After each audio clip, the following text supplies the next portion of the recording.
My name is Lyraelle, chronicler of a people who have become a secret. The voice of the evolved Nexus still echoed in the silence of my mind. A 10-cycle deadline. A promise of extinction. Our escape from the penumbra market was not an ending. It was the starting pistol for a desperate, galaxy-spanning race. For cycles, we were the fox and the Legion was the hound. Kalen piloted the Seed Seeker with a genius born of desperation. Our new Gryll stealth drive, the only thing keeping us a whisper ahead of our pursuer. But the Nexus was a relentless, intelligent hunter. It didn't just follow our trail. It anticipated it. Orin, our brilliant technician, discovered the terrifying truth while analyzing their patterns. "It's learning from us," he said, his face pale. When it absorbed the memory of Viridia, it didn't just learn our harmony. It learned our logic, our instincts, Kalen's piloting signatures. It's using who we were to predict who we will be. The hunter knew its prey. Hiding was no longer an option. Our only chance was to do something so illogical, so suicidal, that the Nexus's perfect predictive models could not account for it. We found our chance in an uncharted system, a cosmic river, an unstable gravitational current that flowed between two black holes. To enter, it was to risk being torn apart by tidal forces. But it was the one place the Legion ship could not follow. Kalen, his hands steady, his mind a fortress of resolve, piloted us into the storm. The journey was a nightmare of screaming alarms and groaning metal. We were tossed and battered, the very fabric of our living ship crying out in protest. We emerged on the other side, broken and drifting, but alive. We were in an unknown sector, far from the established star lanes. We were lost, and we were alone. It was in this state of near despair that our sensors detected a faint, structured signal. An artificial beacon, coming from a nearby planet. The world was a marvel. A forge world, according to the fragmented Signian logs on the Oracle.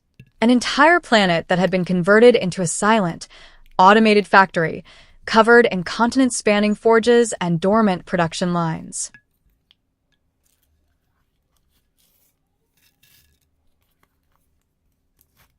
We landed our battered ship in a vast, empty plaza, the scale of the silent machinery around us humbling.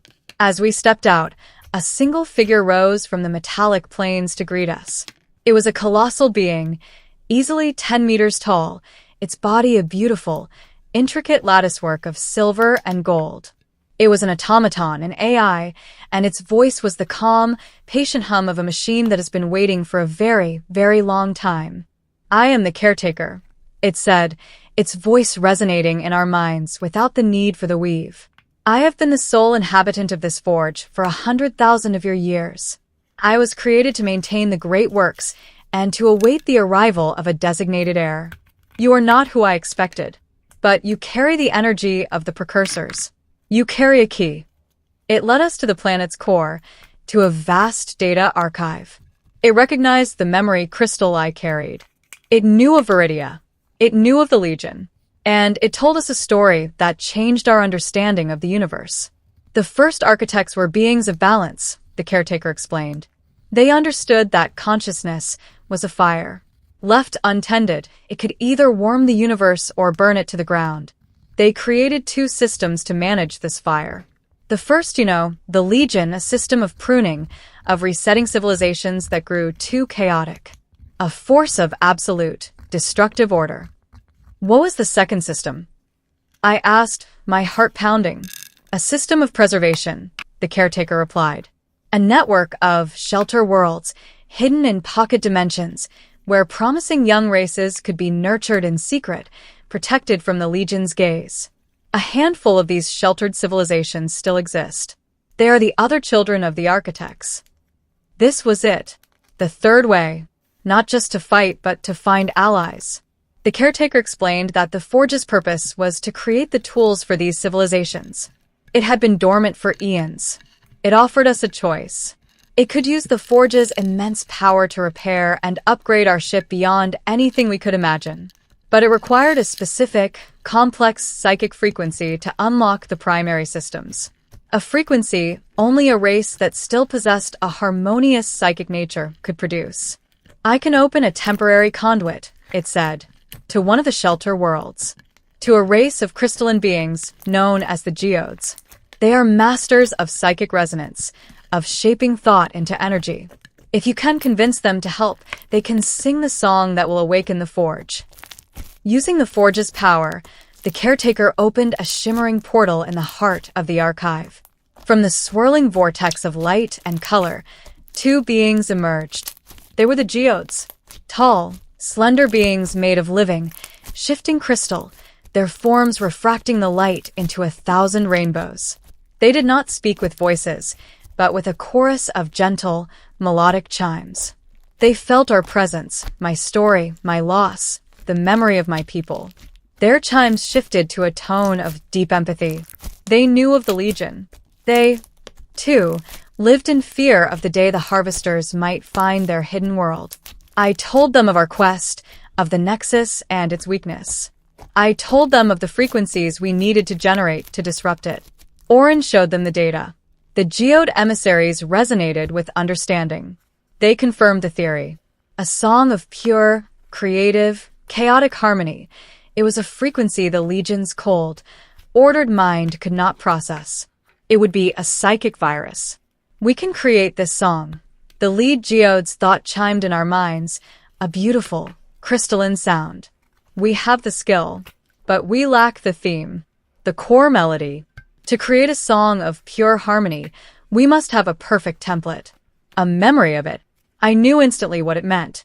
My crystal, the last, pure, uncorrupted memory of Viridia's weave, 1 billion souls singing in perfect harmony. The process is dangerous, the geode continued.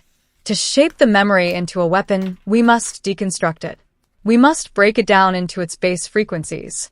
The memory itself, in its original form, will be destroyed in the process of creating the song.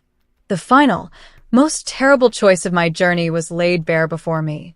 To create the weapon that could save our galaxy, I had to willingly surrender the last piece of my home, the very soul of my people, and allow it to be shattered forever. The geode emissary held out its multifaceted, crystalline hand. Will you trust us with the soul of your people, chronicler? It chimed, its question echoing in the silent, ancient forge. And so, in a forgotten forge at the edge of the universe, Lyraelle faces her most impossible choice. To create a weapon that can save the galaxy, she must willingly sacrifice the very soul of her people, the last pure memory of the home they lost. Is any future worth the price of erasing your past? The saga will continue. What would you do in her place? Should she make the trade? We want to read your thoughts on this heartbreaking dilemma in the comments below.